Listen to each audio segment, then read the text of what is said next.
Tsaka si Jeboy, lapit ng lapit sa akin, feeling gwapo. Kala mo naman sasagutin ko. Tignan mo naman, wala nang baba, mukha pang espiritualista. Espiritualista? Baka exorcist. Ay, siya yung sinapian. Oo. Sakto, tama ka dyan.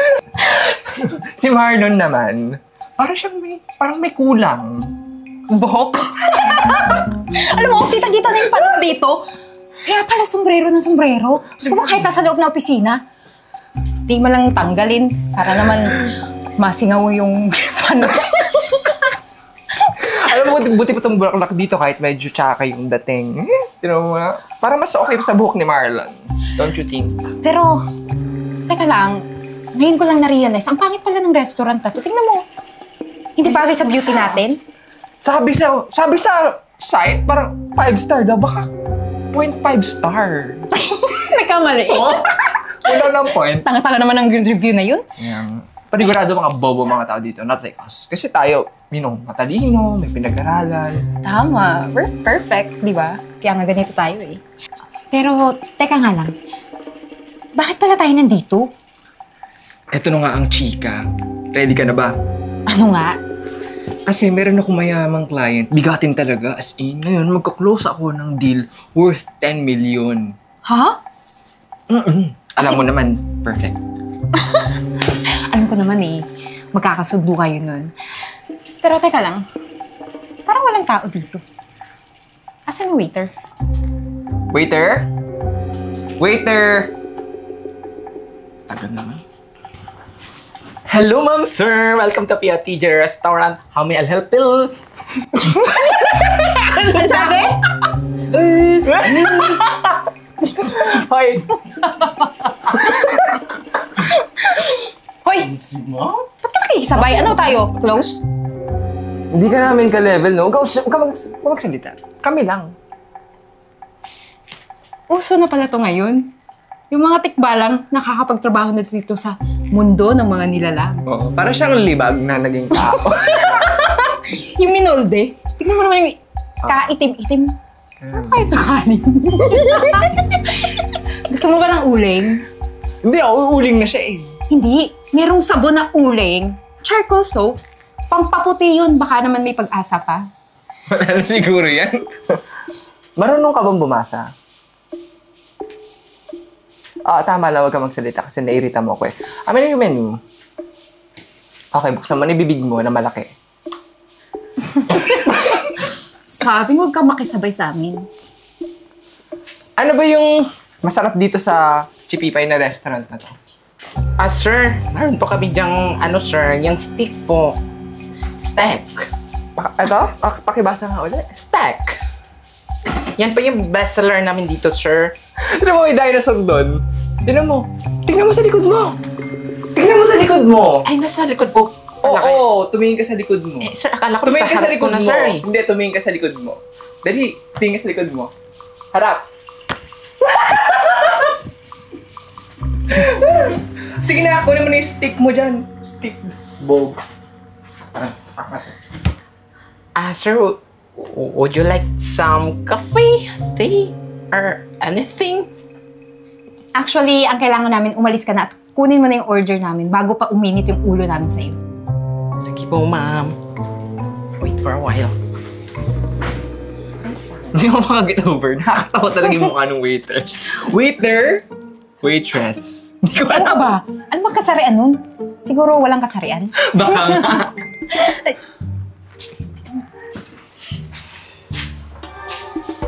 Kuha mo na. Thank you. Ano? Ano ba yan? Magjowa? Mag-asawa? Magkapatid? Feeling ko mag-asawa, pero parang kinasal sila dyan na sa kanto lang. Order na tayo? Order ka na. Waiter! Siguro. Siguro mga squatter din. Tignan mo naman yung mga suot, oh. Eh, kahit ganito yung mukha ng restaurant, dapat nagsuot sila ng, ano mo na, disente. Nakakahiya naman yung mga ganyan. Hi, ma'am, sir. Welcome to POTJ Restaurant. How may I help you? Ay, ito po yung menu namin, sir. Kala mo naman marunong basa. Mukha namang walang mga pinag-aralan. Order na lang na steak. Ano daw? Ano daw? steak, sir. Meron po kami steak, sir. Available po yan. Tsaka meatball. Meatball. Sige, sir. Meron po kaming meatball. Kakaiba mabigay. Wala, baka meron silang masamo na demonyo dito dahil hindi marunong magbigkas. Itong chicken. Chicken. Tsaka pancake. Pancake. Ay, Parang gusto pang basahin, hindi naman marunong din magbasa. anak ko, sir. Available po lahat yan. Ano ba yan? Nakakahiya. Grabe. Kung akong kasama nila, naku, uuwi ako.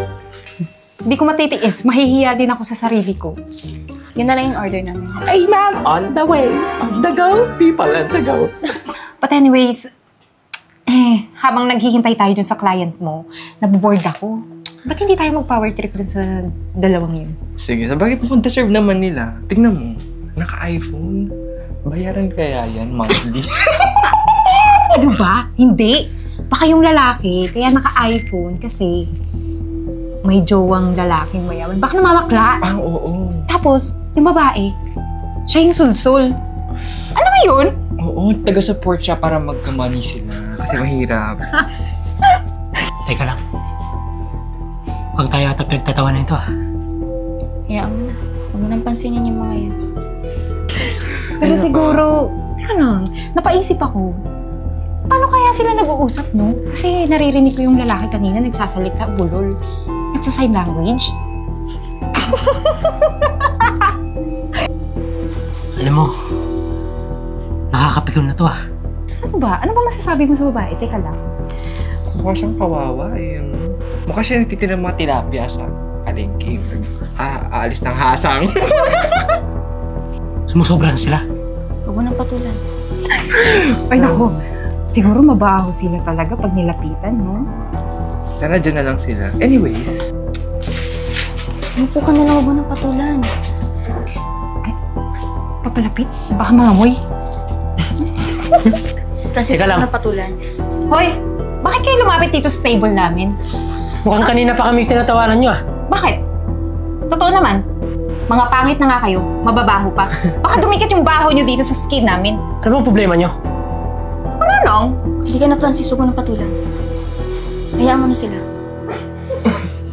ano naman masabi? Bulol kasi. Hayaan mo na. Kasi pag pinatulan mo yung baliw, mas baliw ka. Halika na.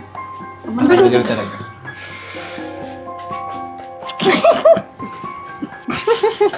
Di ba walang nagawa? Huwag nga kayong tumingin sa amin. Ano ba? Nagagandahan ba kayo? Alam namin yun. Wala akong magawa. Alam mo kung bakit? Kasi nga, mahirap, bulol, tapos ganyan pa yung mga itsura. Oo, hayaan na natin Inalaskahan sila. naman. Ang importante ngayon, tawagan mo na yung client mo. Kasi kanina pa tayo naghihintay dito. Nai-stress na yung beauty ko. Papangit ang mga tao dito sa paligid. Sige na, ba't pa kasi dito pa pinili? Yaman-yaman eh. Pangat-pangat, pumili ng please. May tumatawag sa'yo. Ah, hello sir. Nandito na po ako sa meet-up place na sinabi nyo.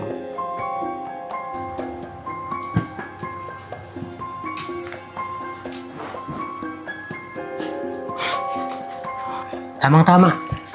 Nandito na rin kami.